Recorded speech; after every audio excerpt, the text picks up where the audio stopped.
প্রায় আড়াই দশক পর যখন টেস্ট খেলার প্রিপারেশন নিচ্ছে, যখন বাংলাদেশের 1 তারিখে অস্ট্রেলিয়ায় উড়াল দেয়া ফাইনাল, ঠিক তখন বাংলাদেশ দলে যেই দলটা প্রথম টেস্টের জন্য ঘোষণা করা হয়েছে, বিশাল চমক বিদ্যমান। 5.5 বছর পর বাংলাদেশের টেস্ট স্কোয়াডে ফিরেছেন সৌম্য সরকার। বাংলাদেশ যেন 2015 বিশ্বকাপে ওয়ানডে ফরম্যাটে যেভাবে খেলেছিল, যেভাবে সৌম্যকে ব্যবহার করেছিল, ঠিক ওই ফর্মুলায় অস্ট্রেলিয়ার বিপক্ষে টেস্ট মিশনে সৌম্য সরকারকে ফিরিয়েছে।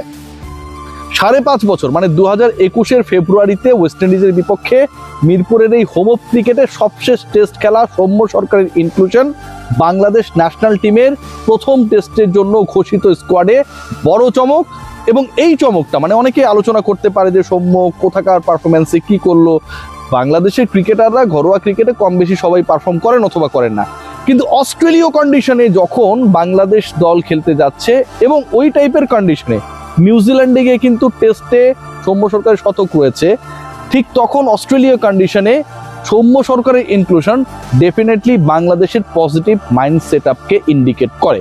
এই ইনক্লুশনটা নিয়ে অনেক ধরনের স্ট্যাটিস্টিক্যাল আলোচনা হইতে পারে, বাট আমি মনে করি this is really a very very good decision by the selection panel. Soumya সরকারকে এখানে রাখা, সেই রিস্ক নেয়া, এবং শেষ পর্যন্ত সৌম্য যাই করুক না কেন এই যে জুয়াটা তারা খেলেছে এটাকে সাপোর্ট করতে হবে। একবার ভেবে দেখুন, অস্ট্রেলিয়ার বিপক্ষে বাংলাদেশ টেস্ট খেলতে নেমেছে, বাউন্সি উইকেটে খেলা হচ্ছে, বল ব্যাটে আসে একটু মানে বলের যেই উচ্চতায় সাধারণত হচ্ছে উপমহাদেশের কন্ডিশনে বোলাররা বল করলে, ফাস্ট বোলাররা বল করলে ব্যাটসম্যানরা ফেস করে, তার থেকে লিটল হাইট অ্যাচিভ করে সেই বলগুলো হচ্ছে ব্যাটারদের দিকে যাচ্ছে, এবং সেই বলে সুইট টাইমিং করছেন সৌম্য সরকার। তার ওপেনিং পার্টনার তিনি যদি খেলেন ওই টেস্টটায়, যেহেতু মাহমুদুল হাসান জয় বাদ করেছেন, তার ওপেনিং পার্টনার তানজিদ হাসান তামিম বাংলাদেশ দলের আরেক আক্রমণাত্মক ব্যাটার, এই দুইজনকে নিয়ে যদি বাংলাদেশ প্রথম টেস্টে ডারউইনে অস্ট্রেলিয়ার বিপক্ষে নামে, তারা সাকসেসফুল হোক আর না হোক, আমার কাছে এটা মনে হয় কোয়াইট এক্সাইটিং। বাংলাদেশের যে স্কোয়াডটা ঘোষণা করা হয়েছে এখানে অনেকগুলো চমক রয়েছে, এবং সেই চমকের মানে বড় একটা অংশ আজকের দিনে 5.5 বছর পর সৌম্য সরকার ফেরা ডেফিনেটলি, সেই সাথে বাদ পড়ারও কিন্তু চমকটা আপনাকে বলতেই হবে। বিশ্বের এই মুহূর্তে সবচেয়ে দ্রুত গতির bowler, pace bowler Nahid Rana 150 kilometre গতিতেই হোম অফ ক্রিকেটের উইকেটেই তিনি প্রতিপক্ষের পরীক্ষা নিয়েছেন। সেই প্রতিপক্ষ অস্ট্রেলিয়া ছিল, সেই প্রতিপক্ষ কখনো পাকিস্তান ছিল, কখনো নিউজিল্যান্ড ছিল, এবং কখনো সেই প্রতিপক্ষ ওয়েস্ট ইন্ডিজ ছিল। হি ওয়াজ সাকসেসফুল। বিশ্বের সবচেয়ে দ্রুত গতির বোলার আমার এই দেশে, সেই দ্রুত গতির বোলার নাহিদ রানা, 150 প্লাসের নাহিদ রানার কতটা ব্যাড লাক, কতটা আনলাকি যে অস্ট্রেলিয়ায় গিয়ে যেই টেস্ট খেলার স্বপ্ন অনেক বড় বড় ক্রিকেটারের কখনো পূরণ হয় নাই, সাকিব তামিমদের ক্ষেত্রে এটা বলা বাহুল্য, সেই নাহিদ রানা কতটা আনলাকি যে তার আসলে খেলা হলো না। ইনজুরিতে নাহিদ রানা শেষ পর্যন্ত অস্ট্রেলিয়া সিরিজ মিস করছেন। প্রথম টেস্ট স্কোয়াড ঘোষণা করা হয়েছে এবং এখানটায় নাহিদ রানার নাম থাকবে না, এই আলোচনাটা গত কদিন থেকেই করেছি। ডেফিনেটলি অনুধাবন যেভাবে আমরা করছিলাম যে আসলে তার নাম থাকার কোনো কারণ নাই, তার নামটা নেই। সৌম্য সরকার নাহিদ রানার এই ডিসকাশনের পরে আরো একটা আমার কাছে মনে হয় যে ইনজুরির ইস্যু রয়েছে, যেগুলো বাংলাদেশ দলকে কেন্দ্র করে, এবং আরো কিছু ইনক্লুশন রয়েছে যেটা বাংলাদেশ দলের স্কোয়াডকে কেন্দ্র করে আলোচনা করা খুব বেশি গুরুত্বপূর্ণ। ইনক্লুশন নিয়ে কথা বলি। এবাদত হোসেন, তিনি ইতালিতে, তার স্ত্রী সন্তান সম্ভবা, এবং তিনি আগেই ছুটি নিয়ে রেখেছেন। নট লাইক যে তিনি হুট করে ছুটি নিয়েছেন আমি খেলবো না বা এরকম কোনো টালবাহানা করেছেন, নট লাইক দ্যাট।